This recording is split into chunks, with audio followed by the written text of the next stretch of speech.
Hello, I'm Marcia Johnson. I am a member of the League of Women Voters Board of Directors and the League spokesmodel.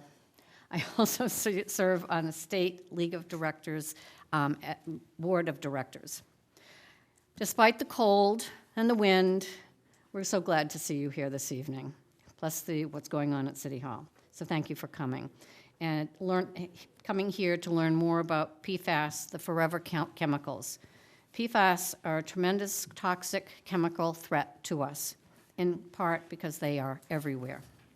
PFAS, which are used in a number of industrial processes, are among other things in everything we use that is water or stain resistant or repellent. They are negatively and seriously impacting our health. We cannot see them, taste them, feel them, and they don't break down easily in the environment. We all need to learn more about PFAS and their effect on our environment and, most importantly, our health. And that is what we are here to do today with the help of our esteemed, knowledgeable panel. I would like to introduce them in presentation order. I hope you're sitting in that order. And if I mispronounce your name, I forgot to check that, please let me know. Wendy Heiger-Bernays, Professor of Environmental Health at Boston University. Catherine Lang, Policy Director of the Massachusetts Rivers Alliance. Deidre Cummings, Legislative Director of MassPIRG, and Helena Brown, Professor Emerita of Environmental Science and Policy at Clark University and past chair of the Newton Citizens Commission on Energy, of which the League of Women Voters has a permanent seat. We had hoped to have a representative from the firefighting community to make a presentation, as they have been in the forefront of bringing attention to the dangers of PFAS, since PFAS are in their uniforms, their gear, and the equipment they use to help put out fires. We were not successful in getting a firefighter to join the panel, which is too bad. This panel is also brought to us thanks to a collaboration of our Newton League Environmental Sustainability and Topic Committee with members Jane Harper, Madeline Rinaldi, or Maddie Rinaldi, and Sharon Roberts. Thank you, Frida Dweck, for being our timekeeper, so you have to pay attention to her, okay? She's right there. Thank you to our League's Marketing Committee of Jen Abbott, Frida Dweck, and Marcia Tpankin, who created our flyer, posted on social media, and helped get the word out through our co-sponsors. Better Action Now on Artificial Turf in Newton, Green Newton, Mothers Out Front Newton, and New TV, and the Sierra Club of Massachusetts. We have also received help from the Silent Spring Institute, who have provided us with links to 2 of the research papers on PFAS in firefighters' uniforms and equipment, which can be found on our website, LWVNewton.org. Thank you to Jill Mercurio, Allison Kemp, and the IT staff of Brian and Nick at the Newton Free Library for allowing us to use the Drucker Auditorium to hold this panel discussion. We also thank our New TV League crew with Maureen Riley Marker, and I forgot to mention Frida and Jen and Jane are all on the board of directors, and so is Maureen. And Maureen's a key piece of the League presents, Tommy Roberts and Miles Smith. Each of our panelists will have 15 minutes to make their presentation, with Helena Brown wrapping up and challenging us with a question. Now that we have this knowledge, where do we go from here? There will be time at the end for the audience Q&A, so please use the index cards and pencils that you found on your chairs if they are helpful to you to take any notes or to help recall questions for our panelists. Thank you to everyone who helped make this informative discussion possible, and now we're ready to hear from our panelists. Wendy Heiger-Bernays, please start us off. Okay, this is on? All right. Thank you very much to the organizers for sponsoring this important forum, and to my co-panelists. Thank you. So I am a professor of environmental health at the Boston University School of Public Health, and part of my research, my teaching, and my practice is on this topic of PFAS. We have been studying PFAS for well over 15 years now. So I just left a classroom of smart, engaged undergraduates, and I have to say, with 45 of them in the classroom, I asked, have you heard of PFAS? And not a soul raised their hand. Now that actually is not as surprising. It's a little disappointing because I actually had given them a reading and I had given them John Oliver's video to watch. So may I have a show of hands of those of you who do know about PFAS?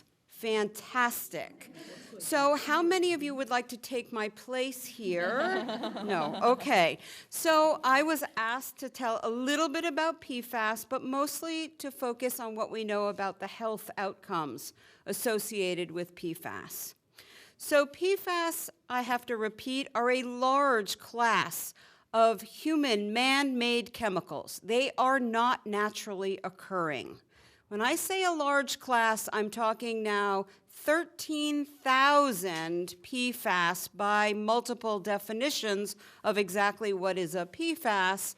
And we have good data, good information on the toxicity of a handful, of about 8 to 10 of that 13,000. So what do we know about these that have been well studied and some of the characteristics of those that are not as well studied? Well, we know that they all have carbon and fluorine. And that carbon-fluorine bond that connects those atoms is very strong. It does not break down in the environment. It does not break down easily in the environment and in our bodies. And PFAS, with that carbon-fluorine, hang around a very long time, which is what makes them the forever chemicals. I want to make sure that we're clear. These are fluorines, not fluoride. That's something else that's put into the water. That's for another day. So we're talking fluorine. So these chemicals have a large use. In other words, they have a wide variety of industrial, commercial, and consumer product use. They make our lives easier. They supply a water repellency and a stain resistance. That certainly has made life easier for us societally. But with that ease comes the downside, which is what we're here to talk about this evening. They're persistent, they're mobile, they're bioaccumulative, and they're toxic. We do know they're persistent. I already mentioned that they do not break down in the environment because of that very strong carbon-fluorine bond. They're in our water, in our air, our food, our indoor spaces, our textiles, our bodies. They are mobile. This means that they move. They move in the environment. They move from water to air, soil to water, to fish, to food, to our bodies. And they move around our bodies. And those who measure PFAS in human tissue find PFAS, some of them, the small number that we study, in human tissue and in serum, in blood. They are bioaccumulative. That means that they continue to increase in concentrations in animals and in people. This, coupled with the property of persistence, means that adding more of these chemicals to the environment will increase the amounts in us, in our children, in our grandchildren. They are toxic. There is good evidence, again, for a handful of these chemicals. We cannot keep up with industry. Research done by academics and NGOs can focuses on what we know, what we can find. But industry makes more faster than we can study. We have good evidence from animal studies, from cell culture, and from human population studies, namely epidemiological studies, that in fact, these chemicals are wicked toxic. And as a toxicologist, I rarely say that. So what do we know? We know that those that have been studied are nearly ubiquitous globally. Wherever analyzed, they're found. Only a handful of the 13,000 chemicals have been studied. We only regulate those that we study. Of those studied, we have a somewhat good handle on how they get into our bodies. And we're learning how it is that they cause their toxicity. So let me start with the story of PFOA. How many of you have seen Dark Waters or read the book? Great. So you're familiar with DuPont, DuPont's manufacture of this miracle called Teflon. So Teflon is manufactured using PFOA, or, it's also called C8. That's sort of the granddaddy of the PFAS. And in DuPont's work that started back in the 1940s, people in the factories were exposed to this chemical day in and day out with no protection. Not only that, the discharge from that factory went into the water supplies in this community of Parkersburg, West Virginia. So people in that community had been exposed for over 40 years to contaminated drinking water at very high levels. And this was PFOA. And Rob Bilott, the attorney who took on this case, fast forward to the settlement. The settlement included a large population study of about 70,000 people. The first thing that was done was to check the blood levels, the serum levels of the PFAS in these people's bodies. And lo and behold, there was something to see there. In addition, people were followed over time. We call this a longitudinal study, a longitudinal prospective study. So what we're doing is we're gathering information and data on their health. And the epidemiologists are looking to see what is the relationship between the concentration of PFOA in the body and the health outcome. And lo and behold, not surprisingly, but interestingly and sadly, the documented health effects of the PFOA in this population are kidney cancer, testicular cancer, ulcerative colitis, thyroid disease, pregnancy-induced hypertension, including high blood pressure, preeclampsia, and high cholesterol. And this population continues to be monitored over time.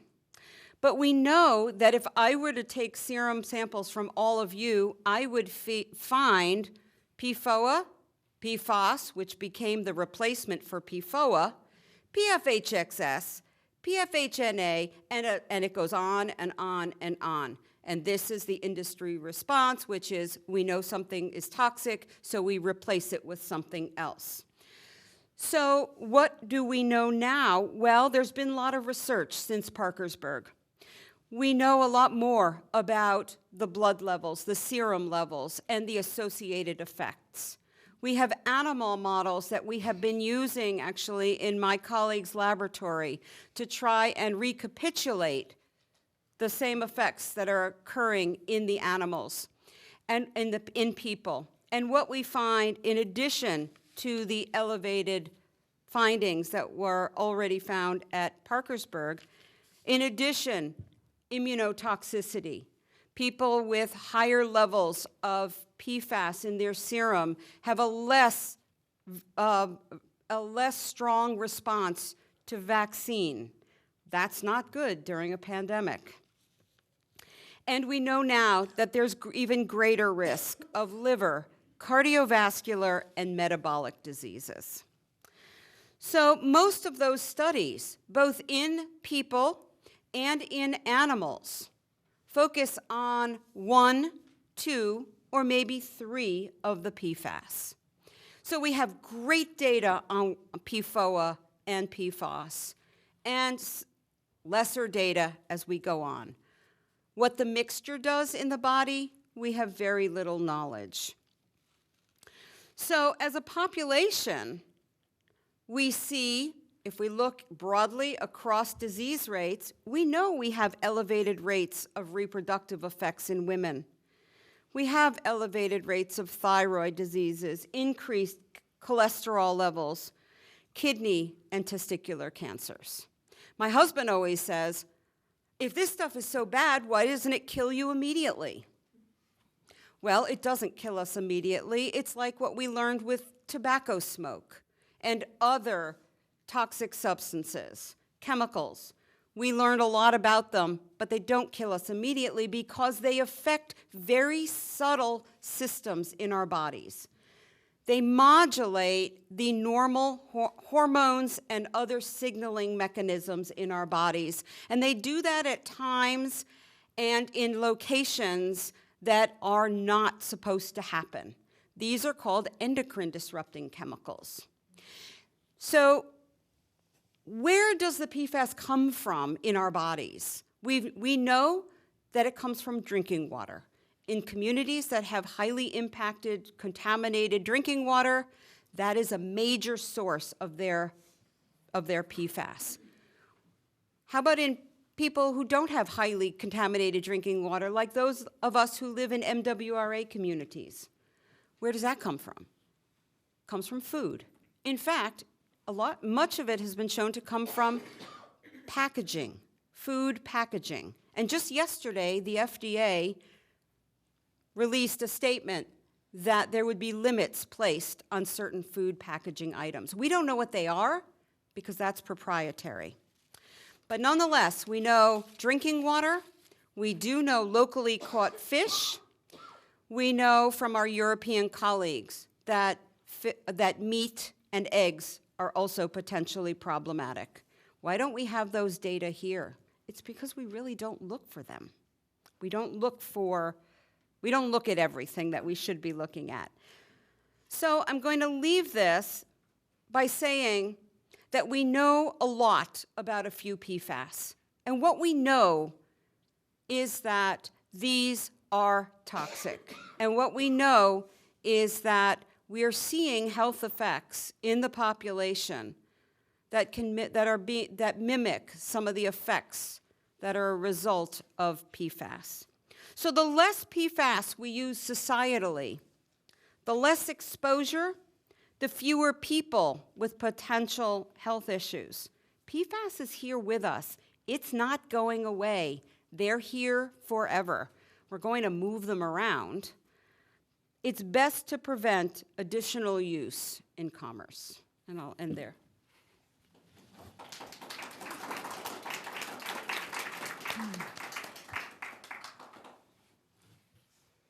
All right, hello everybody. My name is Catherine Lang. I'm the policy director for the Massachusetts Rivers Alliance. We are a statewide organization with 85 member groups dedicated to protecting and restoring the rivers and streams of the Commonwealth. Thanks to the League of Women Voters of Newton for inviting me this evening. My first time to this library, and it is stunning. So thank you. My involvement with PFAS research and activism comes from the environmental side. As you noted, PFAS often come into the human health realm through drinking water. And we're thinking a little bit behind that on, well, how did the PFAS get into the drinking water in the first place? How did they get into our natural environments? So I'm going to review two recent studies that the state did to study this very issue of where are the PFAS in our natural environment, and then a little bit about how the state, in response to those studies, has funded some of the treatment and progress on PFAS remediation, particularly in our drinking water supplies.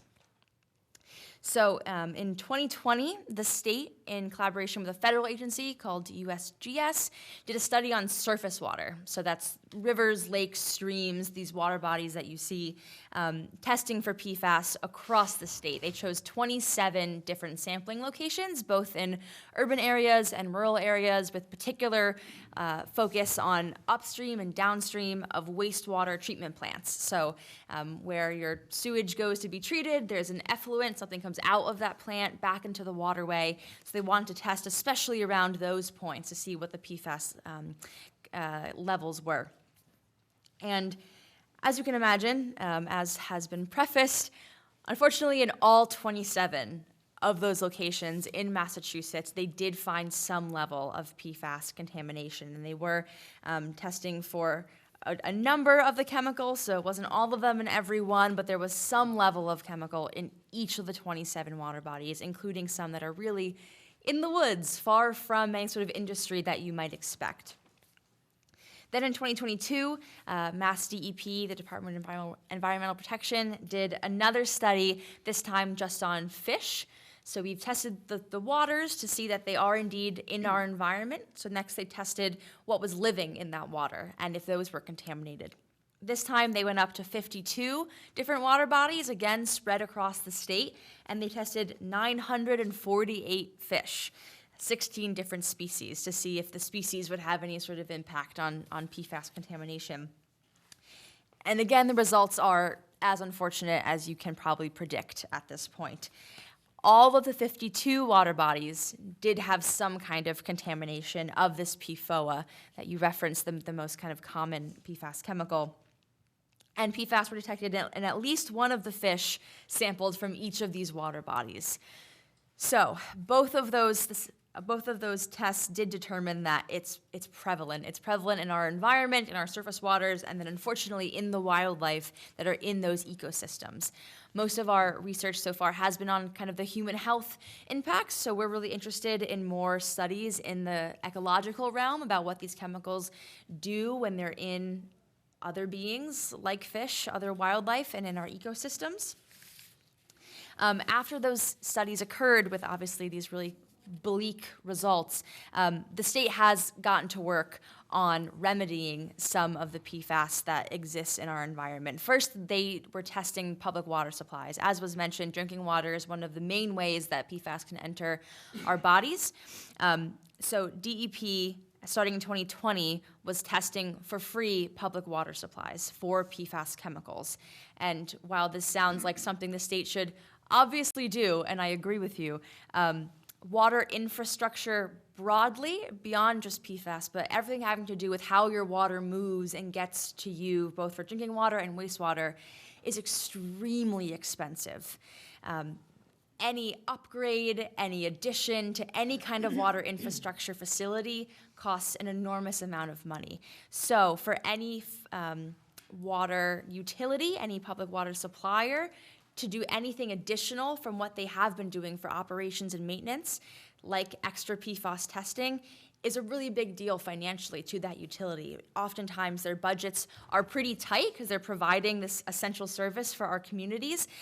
Because PFAS is considered an emerging contaminant, it's something a little bit newer. The treatment strategies are really expensive. So for our water utilities to engage in PFAS remediation is sometimes not financially viable for them unless they have this assistance from the state or the federal government. Where am I? Okay. DEP awarded 57 towns $12.7 million just for PFAS testing. Some utilities were able to do it on their own, but as I'm noting, a lot of them need extra help financially to get these extra requirements done. So starting in 2020, they did $12.7 million just for testing. And I'll note that 69% of those funds did go to environmental justice communities. If you've ever heard about any sort of water infrastructure, you might have heard of the State Revolving Fund. That is the financing mechanism that the vast majority of water infrastructure uses to get money to build their new facilities, to do planning, anything having to do with getting water to your home. That State Revolving Fund has been a natural vehicle for money for PFAS detection, treatment, and planning. So since 2020, that State Revolving Fund has been offering zero-interest loans for projects that remediate PFAS in public drinking water systems. And then in 2021, they expanded that zero-interest loan to go to clean water, so wastewater as well, due to demand. So as we're seeing, it is so prevalent, utilities are saying we really need help getting this stuff under control. So the state and federal government have responded with funding in kind. They've given $212 million in loans so far to Massachusetts public water suppliers. And then you might have heard President Biden signed the bipartisan infrastructure law a few years ago. That had a focus on PFAS as well.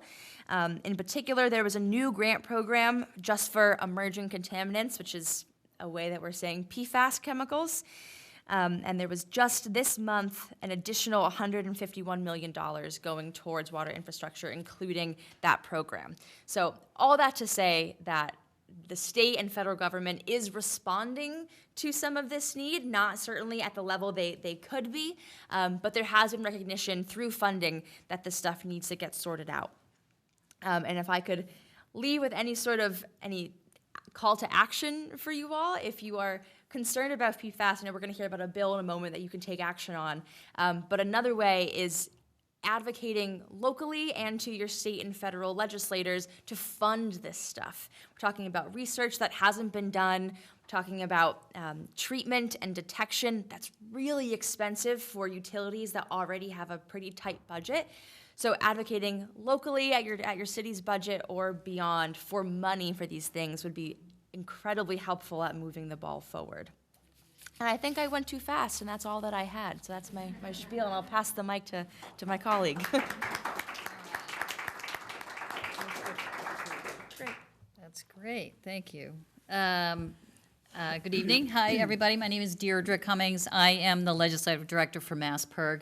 MassPIRG is a 50-year-old nonpartisan, non-profit consumer and public health advocacy organization. And I want to thank the League of Women Voters for inviting me tonight and talking about an issue that I am and have been for the last few years very passionate about. I would like to say I want to talk a little bit about who we are. There's a broad coalition working on this issue, but a little bit more about who we are and how we looked at the problem of PFAS. What is in the bill pending? What is the likelihood of that bill moving, or anything else we want to know about what's happening in the legislature? And then finally, I can wrap up in talking a little bit about what are some local actions, what are other things that we can do to help create the support and the information, the pressure necessary to really address what we're hearing today as clearly an emerging but a present health risk. First of all, MassPIRG is part of a large organization working together to support dealing with the problem of PFAS. We don't really have a fancy name. There's a lot of groups. It's about 65 organizations, public health groups, academics, local community, and statewide organizations. And they include groups like Green Newton, Sierra Club, the firefighters we talked a little bit about earlier. They're one of our partners, Clean Water Action, and Alliance for a Healthy Tomorrow. So a very broad group of organizations. How we think about the problem of PFAS contamination is, I think, we're going to talk a little bit about buckets here, but the first one is we want to stop the problem from happening, right? So a lot of us have been calling it turn off the tap. If you walk into your bathroom and your bathtub is overflowing, we're not going to start by taking a bucket and trying to get the water out, right? You first want to just turn that tap. Otherwise, we're going to continue to spend money, and people are going to get sick and contaminate all sorts of land and water and air. So we want to spend time thinking about how are we going to turn off that tap for the problem of PFAS. Second is we need to focus on cleanup and then caring for those who are ill. And we haven't really talked much about it, but who are those people that are ill? How do we detect that, and how do we help them stay well? And then the third is we talked a lot about this is going to cost a lot of money, and it is. We're already in it, just looking at our public water systems. I don't know how many people know this, but already 96 cities and towns have exceeded the contaminant level for PFAS and are having to remediate, and that can be really expensive. So our third platform here is that we need to hold polluters accountable. That they are a lot of companies out there making a lot of money in putting it in these products, and these products we're all buying, but the cost of that product is now harming us. So we need to figure out a way to capture the money back from those industries and from those products so that we can clean up the mess that has been created. So those are the 3 areas that we looked at.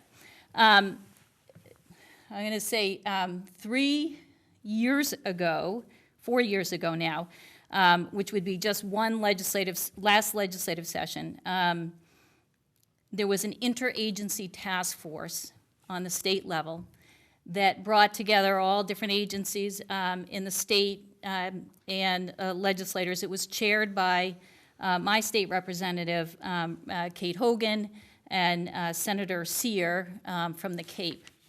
And they spent 1.5 years interviewing witnesses, hearing about the problem, and really getting at the problem with PFAS in Massachusetts. How big is it? How much is it going to cost? Where does the problem come in? So they spent 1.5 years interviewing witnesses, putting together a study, and then came out with a set of recommendations. And this was about, they finished it up about 2 years ago.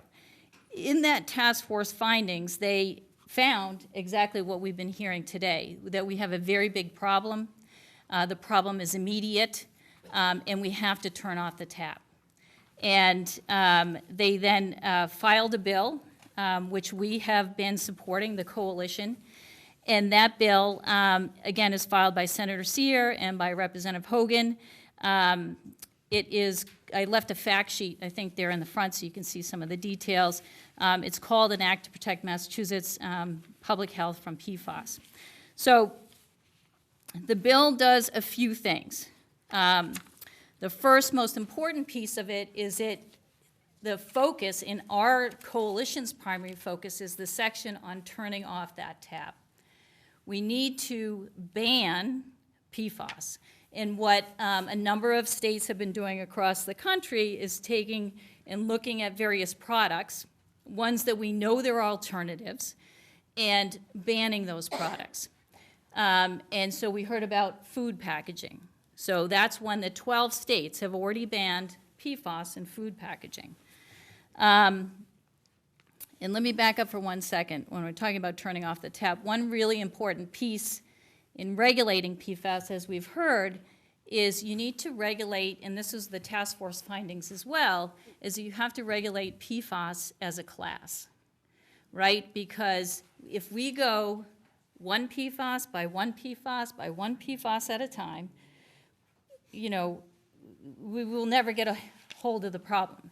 And so what the bill does is also regulate PFAS as a class. So it regulates PFAS as a class, really important. It then looks to ban PFAS in common consumer products in groups: food packaging, children's products, car seats, personal care products, cookware, fabric treatments, carpets and rugs, upholstered furniture, firefighters' personal protective equipment. The gear that firefighters wear, and I wish they were here today because it's just such a compelling story. We asked them to go into our houses and protect us from fires. The gear that they put on to do that, to protect them while they protect us, is harming them. And it's particularly bad as they degrade with the heat. And then they get washed, and they wash, and then we wash, that PFAS gets into the water, the PFAS gets into their skin, and so included in that is a ban on PFAS in firefighter gear. So the bill bans PFAS instead of consumer products, and these are ones that have already been banned in other states. The product with the most bans would be food packaging, and then a few other states have done other things. There are 2 states out there that have banned PFAS in everything, and that is Minnesota and Maine. So just north of us, Maine has done it. So the second thing that this bill is sets up a date that eventually PFAS should be phased out. It sets up a process by which companies can apply for waivers. So if that product is critical to the functioning of society, there are no alternatives, and PFAS is critical to the functioning of that product, then there can be a consideration of giving those companies additional time to come up with an alternative. But the point in this section is everybody should know that we need to eventually phase out and stop using this really harmful chemical. Just quickly, some of the other things that the bill does. The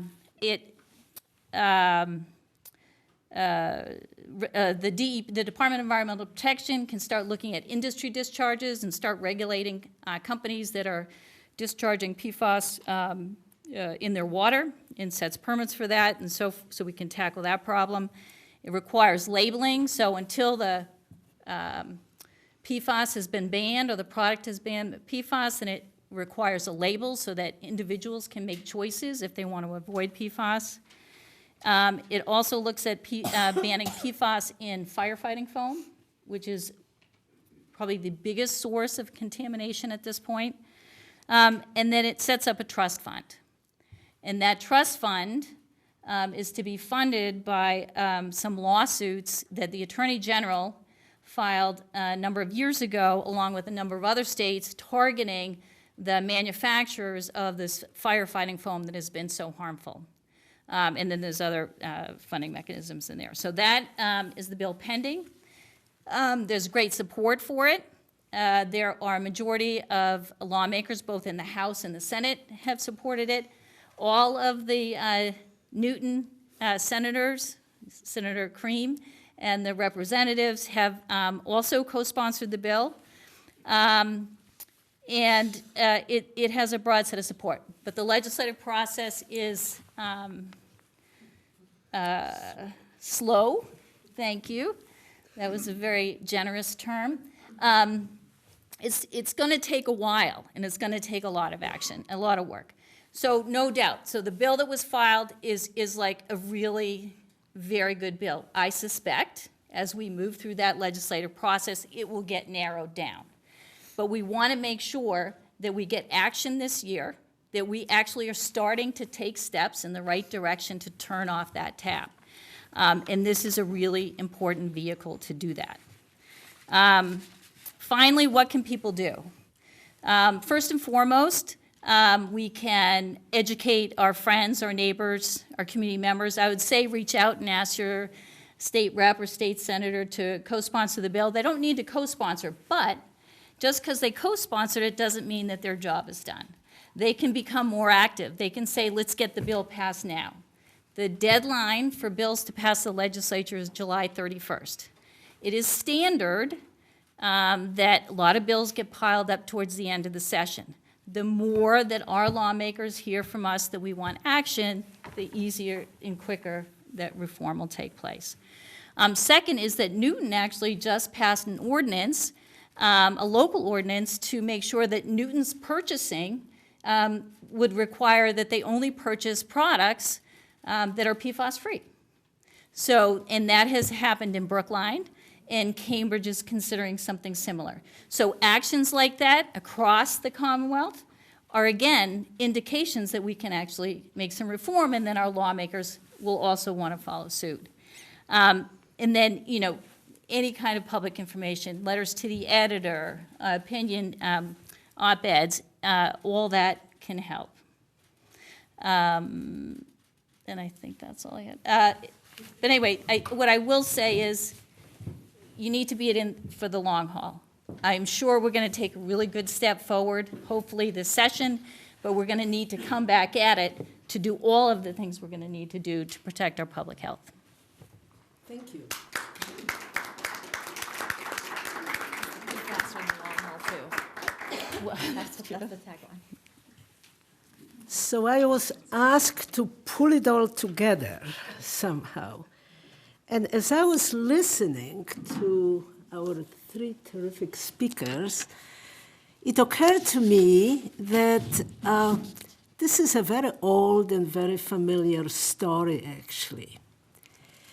We have been, in the last century, introducing chemicals into our environment, into our lives, that have terrific properties, do what we want them to do at the time they are introduced.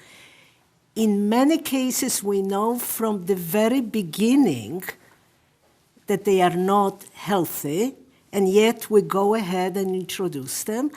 And after a while, we discover that there is a massive contamination of the environment, and they are getting into this whole cycles of environment, soil, surface water, groundwater, plants that grow in that soil, food, and so on, and human tissues. So some examples of it, that's just in my lifetime as a professional that I've watched it. PCBs. You remember PCBs, polychlorinated biphenyls, extremely useful in electrical systems. And so I remember one time when one of my sons was very little, we took apart an old phone, the dial phone. And there it was, this substance that looks like molasses. That was PCBs in that phone, right? So we phased them out. Then we introduced PBBs, polybrominated biphenyls. They are extremely good in firefighting, just like PFAS. Right? Even when my children were infants, I remember somebody came with an idea of impregnated children's pajamas with PBBs in case there is a fire. Right? Then we discovered that they cause mutations. They were phased out. All right? We introduced lead in gasoline in the 1920s when it was very, very well known how toxic lead is. Right? It was introduced in paints. It was introduced in gasoline. Why? They have fantastic properties. Lead is fantastic.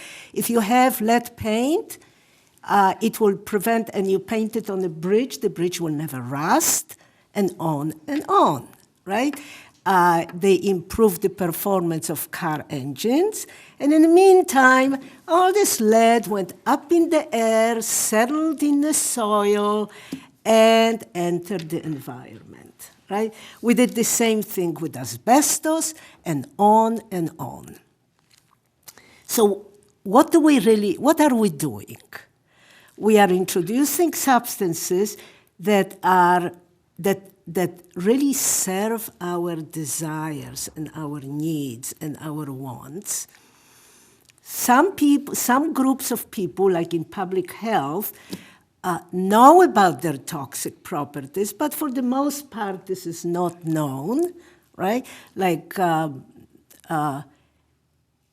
tetraethyl lead, that was the name of the compound that went into gasoline, but the company that produced it was called Ethyl Corporation. So there wouldn't be lead in the name of it, because those who needed to know knew that it's better not to call it lead. So we introduced them, and then we discovered a big problem. So what is our reaction? Close the faucet, right? Ban them, study them, monitor water, right? Then we come up with a substitute until we discover that the substitute is a problem, right? That is the story of our essentially chemical two centuries, right?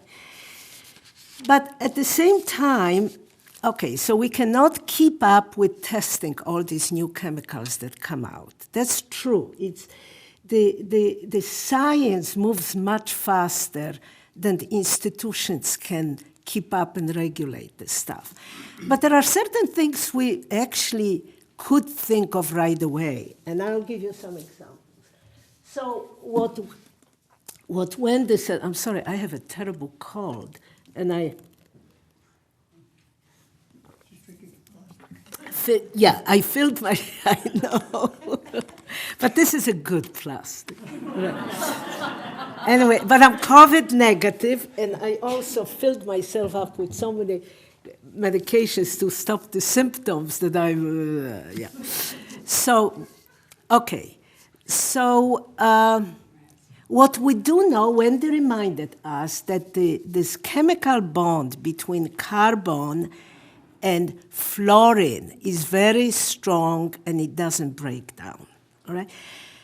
But for those of you who still remember your periodic table, the seventh column, I'm a chemist, so I still remember. The seventh column are chlorine, bromine, fluorine, all right? The bond between carbon and any one of these elements is very strong and it doesn't break. It doesn't break by microbes that usually decompose chemicals. This is why they are so stable. This is why we had a problem with PCBs and the pesticides DDT and the firefighting PBBs and so on. So if we know that, why do we even introduce chemicals that are structured around those bonds? I mean, it's not rocket science to know that it's going to be a problem. When it's a small amount, it's a small problem.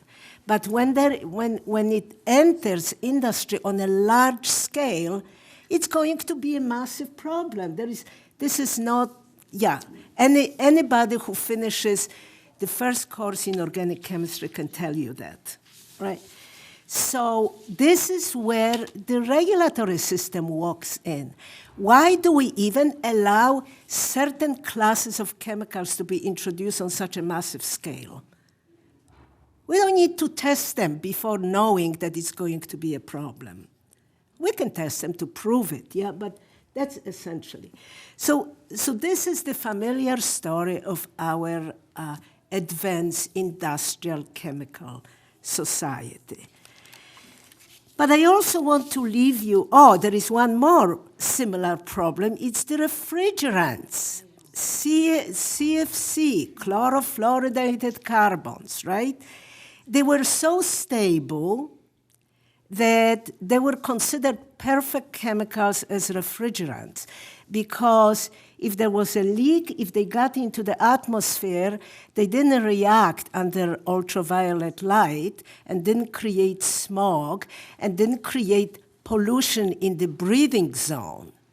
But their stability also meant that they just kept going up and up and up to the stratosphere and eventually chemically react and destroy what? The ozone layer, okay? It's the same old story. It was carbon chloride bond. So then we banned them in a Montreal Protocol. DuPont manufactured them. DuPont was the first one to propose banning them because they already developed a substitute. And then the substitute turned out not to be good enough, so we came up with another substitute. And in a couple of years, all the refrigerants will change again. I have no idea what that will mean, all right? But I want to also leave you with essentially with a conundrum. It's a conundrum for all of us. You know, we say chemical industry is bad. DuPont used to have that slogan, better life with chemistry. I actually used to like it, right? But I think that the public relations people said it wasn't doing well, so they changed it, right? But because they created nylon, they created Tyvek, they created some great materials. So that's what it's all about. So we want to have it all. Let's face it, we want to have it all. We want to have beautiful grass on our fields that is there, that never gets damaged, that is there if kids play from 7 in the morning until midnight, right? And nobody can say no to the kids. Of course, who is going to do that, right? So we come up with the idea of artificial turf. And then somebody says, well, but it has PFAS in it. And besides, making the turf uses a lot of petroleum, and we should worry about climate, right? So this is the conundrum for every one of us. We want it all. So the industry provides. There are some great scientific minds out there that come up with substances that have fabulous properties, and they make our life easier and better, and then we pay for it. So I'm not going to make an answer here for that. I just want to give everybody some food for thought. It is a conundrum. Maybe sometimes the answer is no. Maybe when the weather is bad, we can't do things that we want to do, and don't have to come up with some chemicals or some new technologies that will let us ski in the middle of the summer or something like that, right? So this is something for everybody to think about. Thank you.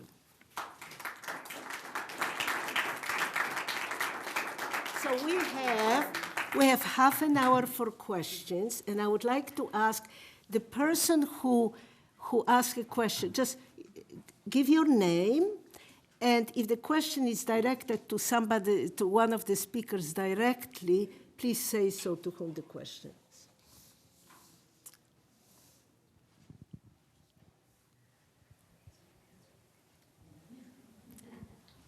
Deidre, I'm off of Glasgow. This is to Deidre. I'm Arthur Glasgow. If Newton has decided they're not going to purchase anything that has PFAS in them, why are we talking about replacing the grass at Albemarle Field with artificial turf? Yeah, I don't know the answer to that one. You're gonna have to. Does anyone know the answer? I don't know the details on how the local ordinance was and what it includes, so I don't know that level, but that is a good question, because turf has PFAS in it. Oh, here we go. I don't think the mic is on. It doesn't project, actually. Julia Maliki. I'm one of the 5 city councilors when we had Emily. It's now 4 who voted against artificial turf at replacement at Newton South and again at Newton North. Andrea Downs was absent, but she would have voted against it as well at Newton North. There's just so much, I guess, pressure from the idea that kids need playing time, and the kids' health benefits from being on a team and being outdoors and having all that activity, and the idea that we won't have enough playing time and games will get canceled and practices will get canceled. Oh, the horror. If we don't have this sort of indestructible grass.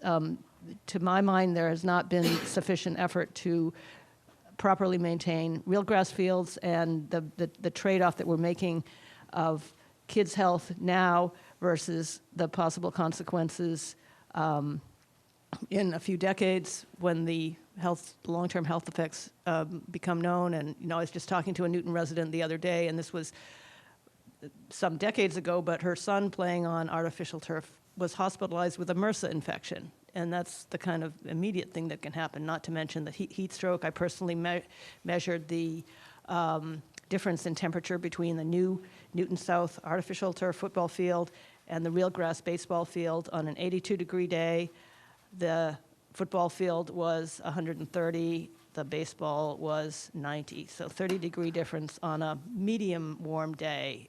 At 90 or 95 degrees, which we can easily get, it can be even worse. So, and the mayor has decided to allocate $2.2 million of ARPA to do the new turf field, brand new turf field, replacing grass at Albemarle. And being ARPA, it takes it out of the hands of the city council to have any say on it. So, if there were even a willingness to debate it, and I think more councilors would be against creating a new turf field than were against replacing one that we already have, but we don't get a say on it. I just want to say one more thing. At the council meeting where they were discussing artificial turf, there was an enormous number of young women and their parents from the Newton Girls Soccer League. The Philadelphia Inquirer, just I think 10 days ago, published reported that there was this was from Pennsylvania, there was an enormous increase in cancers in women soccer players, teenage soccer players from Pennsylvania who had cancer. And surprisingly, 50% of those young women were the goalies on their soccer teams. The goalies on soccer teams fall down often and scrape themselves on the artificial turf, and therefore, well, I shouldn't say therefore, but it's most likely that they're the ones most exposed to PFAS in the artificial turf. And if we're letting our children play on artificial turf, we are subjecting them to the risk of cancer at an early age. This is childhood cancer. It's insane, in my opinion.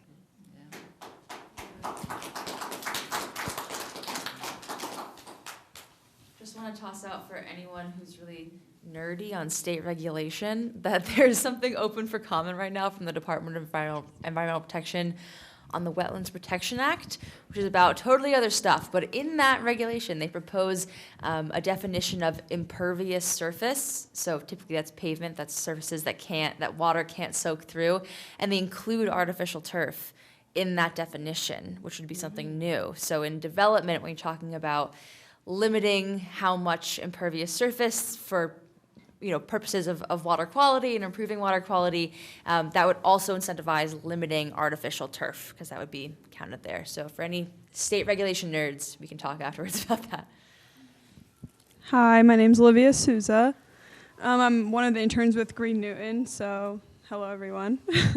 Thank you for bringing that up in the front over there. I was a goalkeeper my whole childhood for soccer, so I've heard about that, and it's scary for myself, like being, a goalkeeper my whole life, so thanks for bringing that up. One of my questions was, what are the best ways to stay educated and up to date on this issue? Because in the beginning you had mentioned that no one had really heard about what PFAS was in a class of young college students, and I'm a recent graduate myself. I mean, I graduated with a biology degree, so I kind of know about it, but so what are some ways that we can educate our youth about this issue? Who would like to Take it away. Sure. So are you talking very young children, or where do you want to? I'll say freshmen in college or Okay. 20s. All right. So one of the issues that I have with my students is as I get older, they get younger.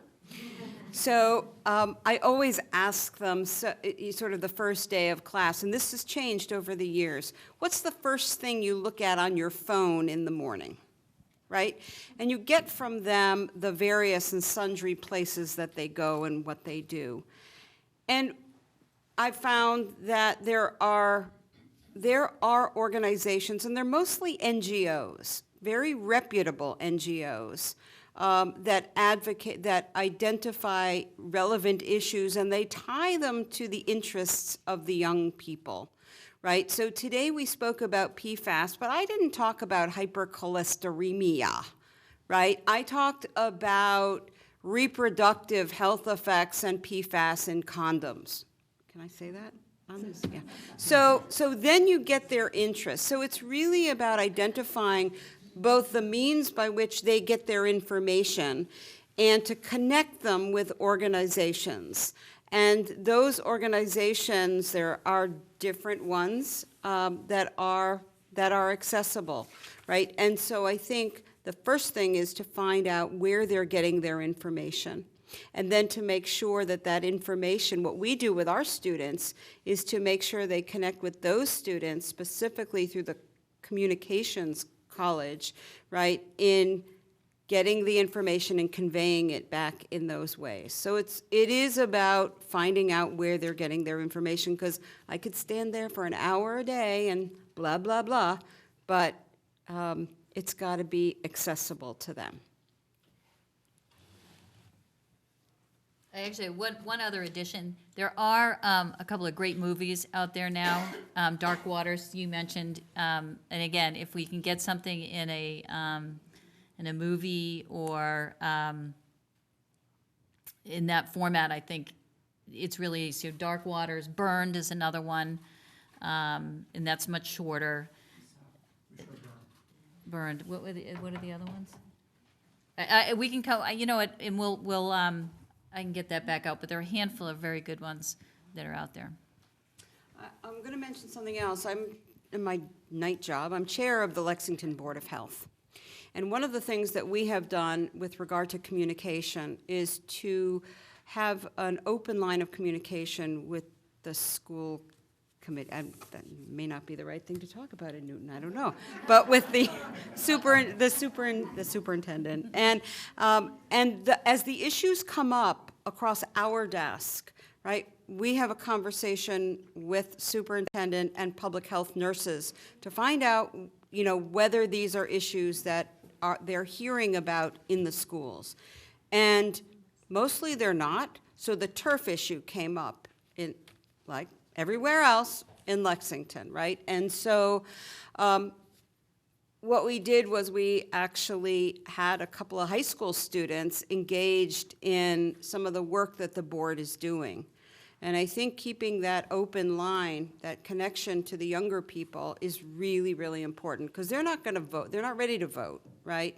You got to get them actively, and they all want to have something to put on their college resumes, right? So, you know, they want to do, I had a young woman standing out with a, you know, looking at, you know, ambient temperatures at the ground height and the knee height and the shoulder height, right? And these are things that they want to get involved in, and if for nothing else, because they need to put these on their resumes. There is a question here, Yes. right? Hello, my name is Rochelle Friedman. I'm a physician practicing in Newton. And one of the things I've been concerned about is the high rate of transgender young people in the community and also in our country. I've been doing reading about it, and apparently the numbers have doubled in the last 5 years.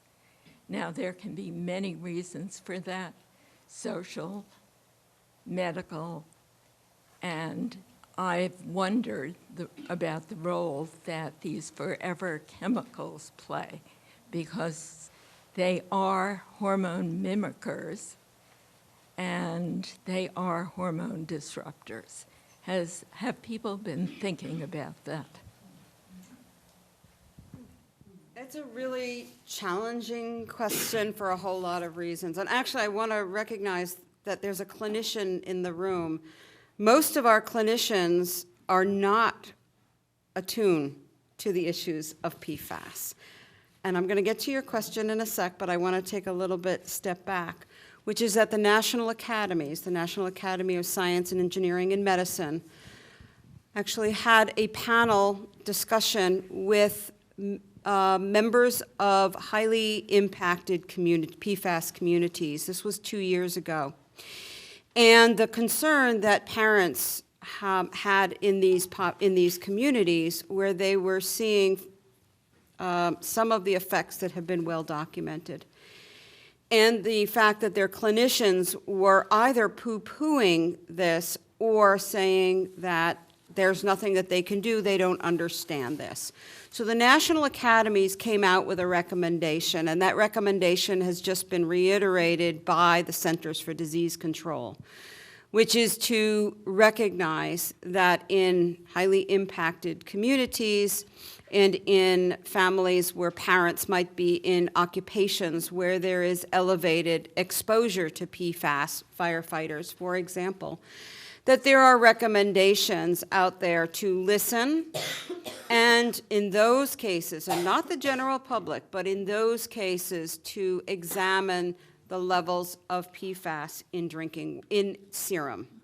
And then based on those levels, the national academies came up with recommendations, and they really have to do with decreasing exposure in meaningful ways at the very highest level, and doing testing for various effects that might be occurring that we would see in a population, but we might not see in individuals. So that's the broad issue of the connection between environmental health scientists and clinicians, is there's often this disconnect. But this is one of the first times that we're actually seeing this, this education of clinicians.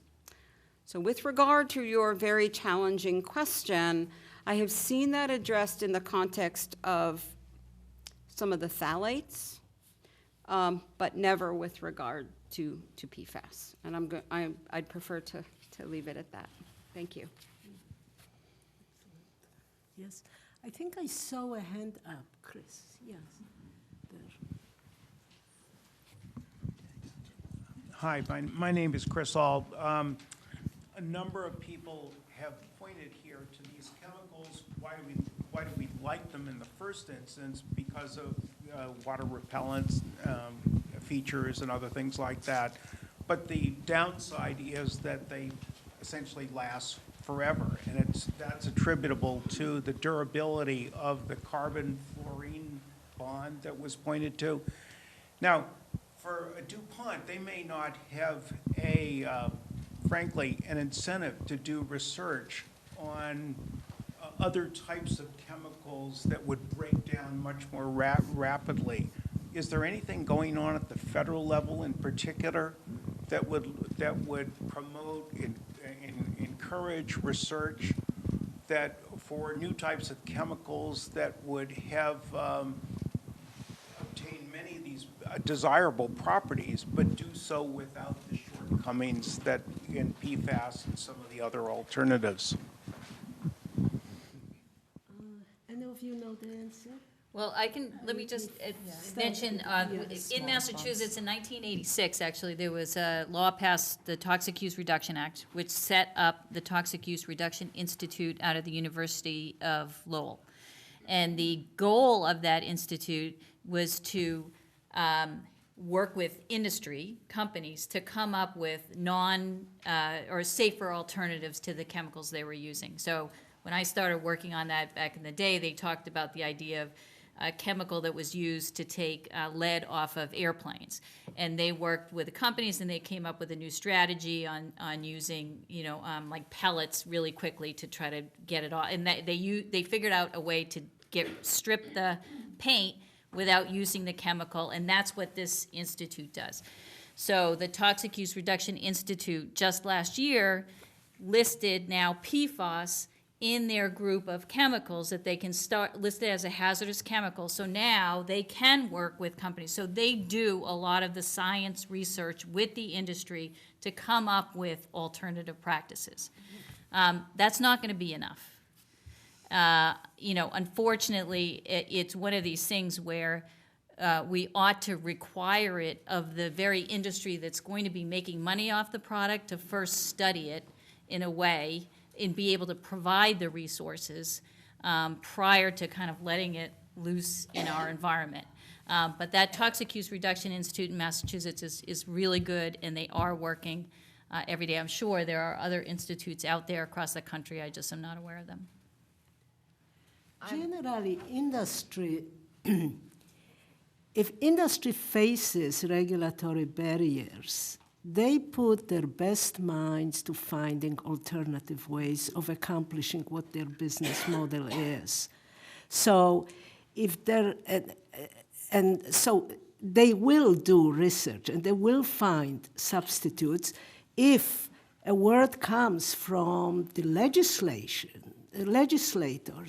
that chemicals that just are so stable that they never essentially leave the environment, and that we know enough about them to know that there is a potential for them to be very toxic and mimic the natural estrogens and so on. if there were restrictions on production or very high requirements for testing them and proving their safety, industry would come up with something else. I have no doubt. Now, will the something else not turn out in the future to have other problems? That's part of the conundrum. Now that we solve one problem and inadvertently introduce another problem. The unknown unknowns, as Rumsfeld used to call them, right? I would add also, I'm not aware of any other federal incentives, but consumer demand can call for alternatives. Particularly, I'm thinking of what I'm aware of in the waterproofing realm, a lot of outdoor products, raincoats, tents, backpacks, you name it, unfortunately have been found to have PFAS in them for their waterproofing properties. And there are petitions, there are calls to action, there's quite a movement to not require, this is coming from consumers, but asking REI to only purchase products that are PFAS free. So if we don't want to wait for government, which can move awfully slowly, or regulations to come through, voting with your dollars is another way to exercise that right. But for that, you need education. Yes. Right. The consumer has to be very educated. Mm-hmm. Yeah. Wendy. And I would add that the EPA does have a PFAS plan, and that plan goes well beyond EPA. It goes through Department of Defense, which is a very extensive user of PFAS, and a number of other agencies. We have the Toxic Substances Control Act, which has been revised several years ago, and that is intended to require actual testing before things are brought to market. So there is, hope is not a plan. There is a law, but people we don't want more government regulation. We don't want government to tell us what to do. We have to decide how to manage this, I think. Yeah. There is somebody there, please. Yes, my name is Jonathan Bernays. I'm a Lexington resident. And my question to the panel, it kind of follows up on the education and the regulation theme. Industry doesn't just put the best minds on fixing a problem when a regulation comes up. They put the best lawyers on defeating regulations and the best PR on putting out, I'll just say, alternative information. I'm curious as to the panel's thoughts on how you get the story out in the face of, I'll say, persistent biased presentations. Let me just start. That's a really good question. This is a list of 50 industries that are lobbying against the bill here in Massachusetts. And, it's everybody from the American Chemical Council to 3M to JetBlue to Pepsi. It's just everybody. So it's hard for lawmakers to have to get through all of the material that they are showing them. The best way to get through that is to, continue the education efforts. I think as much as we can tell the stories of people who have been harmed, of cities and towns in Massachusetts that they couldn't provide drinking water for their residents in Massachusetts. That's crazy. People in Westminster have levels that are 150 times the contaminant level because fertilizer was spread across different parts of the town. So we have to bring the faces and tell those stories of people that have been harmed.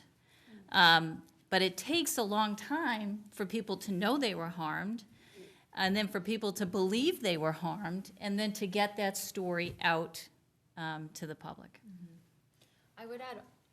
I would also add, in regards to this, but anything anything with kind of an environmental lens to it. In Massachusetts, we're lucky that I can safely say that all of our state lawmakers would agree with you that water is important. They would agree with you that clean, healthy drinking water is important. But they have, as was noted, sometimes 700 bills on their desk. And on each bill, they have letters from so many different organizations and people that really, it's not always a game of convincing, it's a game of prioritization. And so if they're hearing from 100 people or corporations on one stance on a bill, it is so important to go with equal force 100 people from the other side, if not greater, to raise the profile of that issue. So it's not some random regulatory thing, it's not some weird chemical thing. It has to be elevated to an issue that they are aware of, understand, and know that it is a top priority. It's a never-ending struggle. Yes. I think we have to educate our legislators to know that the more corporations they hear from, the less they should believe what they're hearing from those corporations, and spend more time listening to people. You should give who them are a call. telling things, even though the number of people may be smaller.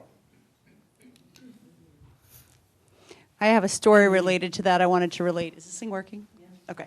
I'm Emily Norton, retired, recovering city councilor.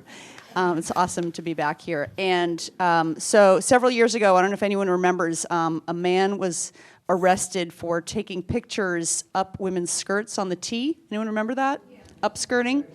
And do you remember what happened after that? It was found that it wasn't illegal.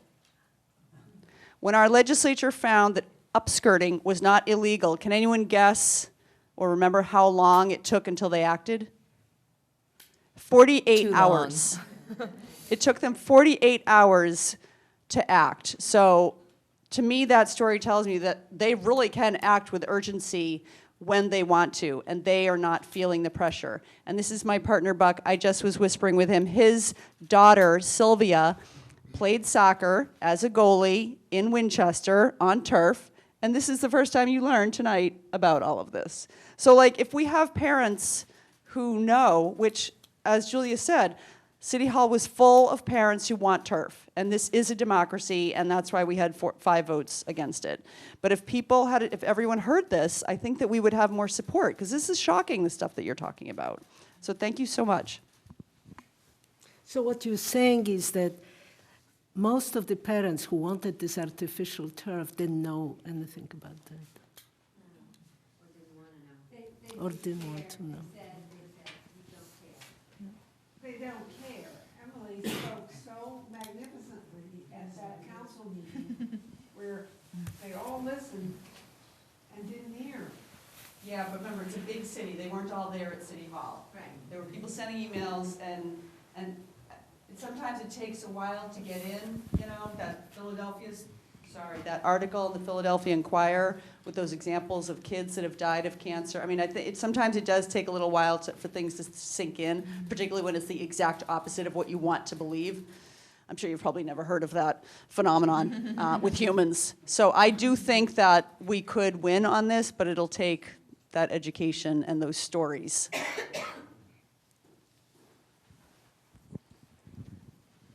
Good evening. My name is Andres Gomez, and I'm a resident of Newton. I think I may have just heard the answer to my question, but I was curious. We're concerned about the artificial turf, and we want it to be either severely restricted or banned.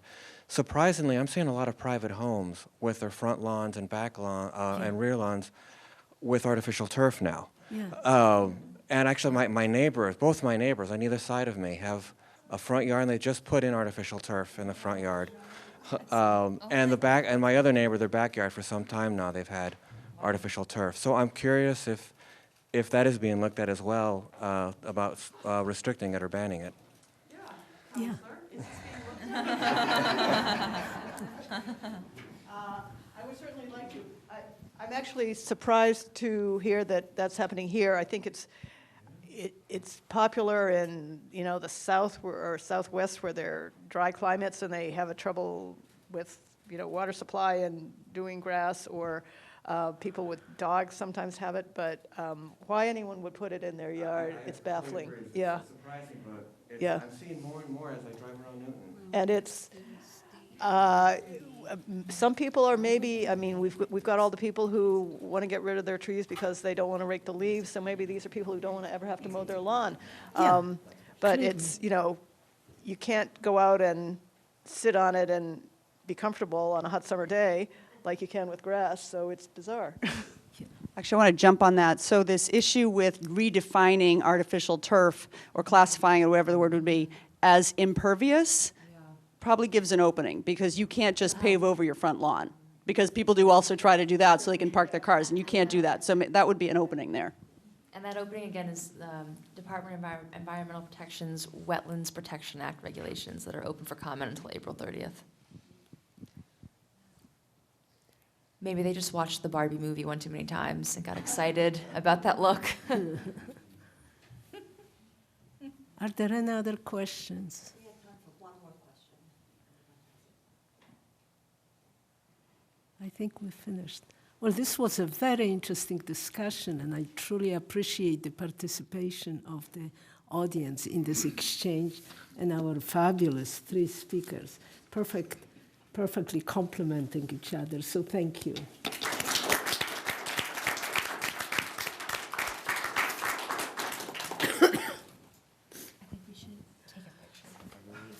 I have some, and I'll send them to you.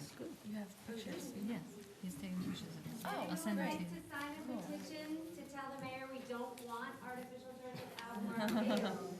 I have a QR code right now.